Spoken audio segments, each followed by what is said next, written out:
ये कहानी है दो बहनों संगीता और परिधि की। संगीता जितनी सरल सीधी थी, परिधि ख्वाबों की दुनिया में जीने वाली मन मिजाजी थी। गरीब श्यामा ने अकेले दोनों को पाला था। एक सुबह, परिधि, ओ परिधि बेटा, यहाँ तो आ। उफ, ये मेरी माँ को भी ना शांति नहीं है, नेल पॉलिश भी नहीं लगाने देंगी। बड़बड़ाते हुए परिधि माँ के पास आती है।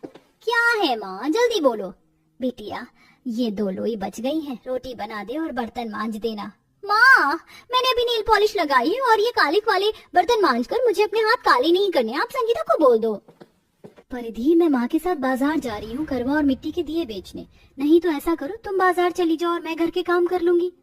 ज्यादा ना ओवर स्मार्ट बनने की जरूरत नहीं है, तुम ही जाओ बाजार, मैं कर लूंगी घर के काम। और माँ, मेरे लिए बाजार से आते टाइम रबड़ी जलेबी ले आना।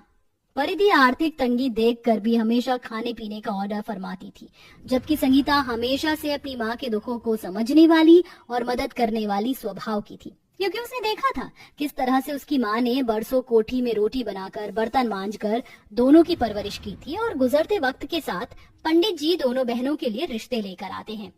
श्यामा बहन, 2 रिश्ते लेकर आया हूँ। एक तो बड़ा ही ऊंचा घराना है, लड़का इकलौता और बिजनेसमैन है। बाकी दूसरा रिश्ता तो मध्यम वर्गीय परिवार से है, लड़का छोटी मोटी नौकरी करता है। आप देख लीजिए कौन सी बेटी का रिश्ता किस घर में करना है। माँ, साफ सीधी सुन लो, मैं किसी गरीब घर में शादी नहीं करूंगी, इसलिए मेरा संपत्ति वाले घर में रिश्ता तय कर दो, क्योंकि मैं गरीबी में सारी जिंदगी नहीं गुजार सकती। माँ, परिधि की शादी उसकी इच्छा के अनुसार कर दो, मैं केवल अपनी बहन को खुश देखना चाहती हूँ, बाकी मुझे दूसरे घर में ब्याह दो। इस तरह से संगीता अपने हिस्से की खुशियां अपनी छोटी बहन की झोली में डाल देती है।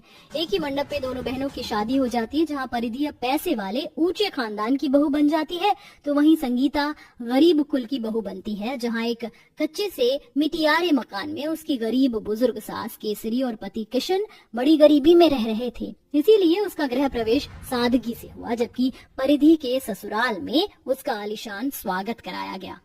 परिधि बहू, इस सोने के कलश को अपने पैरों से गिराकर ससुराल में कदम रखो। आज फाइनली मैं इतने अमीर घर की बहू बन गई हूँ। आज मेरे पास दौलत है, रुपया पैसा है, सब कुछ है, और मेरी गरीब बहन की गरीब ही रह गई, बेचारी। किशन बेटा, बहू को कमरे के भीतर ले जा, थक गई होगी। जी माँ। चलो संगीता। कमरे के अंदर आकर संगीता देखती है कि दीवारें बिल्कुल टूटी फूटी थी और जमीन पर एक चटाई बिछी हुई थी। तभी असमंजस के भाव से किशन ने कहा, संगीता, मैं समझता हूँ कि हर लड़की के मन में अपने ससुराल को लेकर बहुत से अरमान बसे होते हैं। मेरी जिंदगी तुमसे कुछ छुपी नहीं है। मैं गरीब 8-10 हजार महीने की तनख्वाह कमाता हूँ, तुम तो ये जानती हो, लेकिन मुझसे जितना बन पड़ेगा मैं तुम्हें सुख सुविधा देने का प्रयास करूंगा।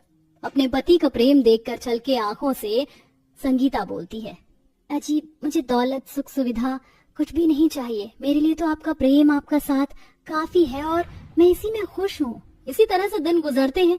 एक तरफ जहाँ परिधि अपने ससुराल में ठाट बाट में रह रही थी, तो वहीं बेचारी दूसरी और उसकी गरीब बहन दुखों में दिन गुजार रही थी। कुछ दिनों में करवा चौथ का व्रत भी आने वाला था। बाजारों में कई दिन पहले से ही करवा चौथ की चहल पहल छाई हुई थी। किसी ने बड़ी दुकान लगाई थी, तो कोई फुटपाथ पर ही बैठकर सामग्री बेच रहा था। कहीं कोई कुम्हार इन मिट्टी के दिए और करवा बेच रही थी, तो वहीं कोई महंगे महंगे साड़ी अपनी दुकानों के अंदर रखकर बेच रहा था। अपने पहले करवा चौथ को लेकर एक तरफ जहाँ परिधि तो दूसरी तरफ संगीता भी उत्सुक थी। किशन बेटा, थोड़े दिन में बहू का करवा चौथ का व्रत आने वाला है। बहू के लिए साड़ी, श्रृंगार का सामान, फल फ्रूट लाना होगा। मान्यता के अनुसार तो बहू का पहला करवा चौथ ससुराल में धूमधाम से होना चाहिए, लेकिन भगवान ने हमें इतना अन्न धन दिया ही नहीं कि हम ज्यादा कर सके, तो तू इतनी ही सामग्री ले आना। ठीक है माँ, तुम चिंता मत करो, मैं ले आऊंगा सामान। इतना कहकर किशन काम करने के लिए निकल जाता है, जहाँ वो देखता है कि फैक्ट्री के बाहर पहले से ही हड़ताल चल रही होती है। हमारी मांगे पूरी करो, हमारी मांगे पूरी करो, हमारी मांगे पूरी करो, हमारी मांगे पूरी करो, हमारी मांगे पूरी करो। ये सुनकर गरीब किशन काफी दुविधा में आ जाता है। अरे भाई, फैक्ट्री के बाहर किस बात की हड़ताल छाई हुई है? अरे भाई, तुम्हें नहीं पता, फैक्ट्री में नई नई मशीन आ गई है, जिसमें हम जैसे 10 मजदूरों का काम एक अकेला मशीन करेगी। इसीलिए फैक्ट्री के मालिक ने सारे के सारे मजदूर को एकदम से काम से बाहर निकाल दिया है। काफी देर हड़ताल में बैठे रहने के बाद सारे मजदूर निराश हताश होकर अपने अपने घर को चले जाते हैं। इधर किशन भी इन्हीं चिंताओं में डूबा हुआ घर की तरफ चला जा रहा था। तभी एकदम से सामने से आ रही गाड़ी उसे टक्कर मार कर चली जाती है। वो काफी देर तक रोड पर लावारिस लाश की तरह पड़ा रहता है। कुछ भले लोग उसे उठाकर घर तक छोड़ आते हैं। उसकी ऐसी दशा देखकर दोनों सास बहू दिल पर हाथ रख लेती हैं।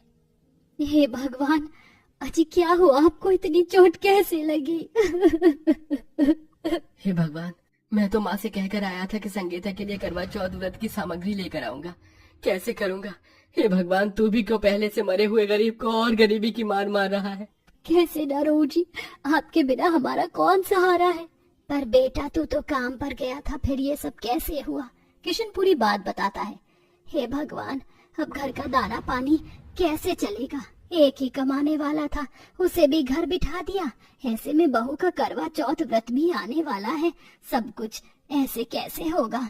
माँ जी, आप किसी भी बात की चिंता मत कीजिए, मैं हूँ ना, मैं सब संभाल लूंगी। वैसे भी करवा चौथ का पर्व आने वाला है, मैं बाजार में करवा और मिट्टी के दिए बनाकर बेच लूंगी। एक तरफ जहाँ करवा चौथ के बीच गरीब बहू पर बड़ा कष्ट आ पड़ता है, वहीं अमीर बहू अपनी महंगी कार में बैठकर शॉपिंग के लिए निकली होती है। और वहीं दोनों बाजार में टकरा जाती हैं। जहाँ एक तरफ फुटपाथ पर दुख मजबूरी में गरीब बहन दिया करवा बेच रही थी, तो वहीं अमीर बहन बड़े से महंगे मॉल से शॉपिंग करके बाहर निकलती है। फाइनली मेरी सारी करवा चौथ की शॉपिंग डन हो गई। साड़ी ले लिया, सैंडल ले लिया, मैचिंग की ज्वेलरी, मेकअप सब खरीद लिया। अब बस छलनी और ये मिट्टी के करवे वगैरह लेना है। काश कि पॉसिबल होता, ये भी मॉल में मिल जाता तो मुझे रोड साइड गरीबों से ये चीज नहीं खरीदनी पड़ती। मिट्टी के दिए ले लो, मिट्टी के करवे ले लो, छलनी थाली ले लो। बहन जी, करवा चौथ की मेहंदी लगवाइए 100 रुपए में। ये आवाज तो जानी पहचानी सी लग रही है। परिधि जैसे ही पलट कर देखती है तो घमंड दिखाते हुए कहती है, ये तो मेरी गरीब बहन संगीता है। ये सही मौका है अपनी चीज दिखाकर इसे जलाने का। परिधि अपनी बहन के पास आती है। कैसी हो संगीता? और ये क्या, शादी के बाद तुम्हारा पहला करवा चौथ है? मुझे तो लगा था तुम भी किसी बड़े महंगे मॉल में शॉपिंग कर रही होगी, मगर तुम तो वेल, और क्या उम्मीद भी की जा सकती है? तुमने गरीब जीवन साथी चुनकर खुद ही अपनी जिंदगी को नरक बना लिया। मुझे देखो, मेरा पति मुझसे बहुत प्यार करता है, मुझे सोने के जेवरों में तोल कर रखता है। परिधि की बातों में पैसों का घमंड साफ साफ झलक रहा था। उसकी कड़वी बातें संगीता को पहले से ही परेशान दिल पर छुइयां चला रही थी। उसने डबडबाई आंखों से अपनी बहन की ओर देखकर कहा, बहन मैं खुश हूँ तुझे देख कर कि तू सुखी से है। बाकी अपना अपना नसीब है, और भले भगवान ने मुझे दौलत तुझसे बहुत कम दिया है, लेकिन मैं कुशल से हूँ जितने में भी हूँ, और मेहनत करके खाना कोई बुरी बात थोड़ी है। हाँ हाँ, अब तो यही बातें करोगी। वैसे ये मिट्टी के दिए करवे बेचकर तुम कितना ही कमा लोगी। एक काम करो, आज मेरे घर में करवा चौथ की मेहंदी पार्टी है, तुम भी आ जाना और सबको मेहंदी लगा देना, अच्छे से पैसे दिलवा दूंगी। संगीता को पैसों की सख्त जरूरत थी, इसलिए वो हामी भर देती है और उसी शाम मेहंदी लगाने के लिए पहुंच जाती है।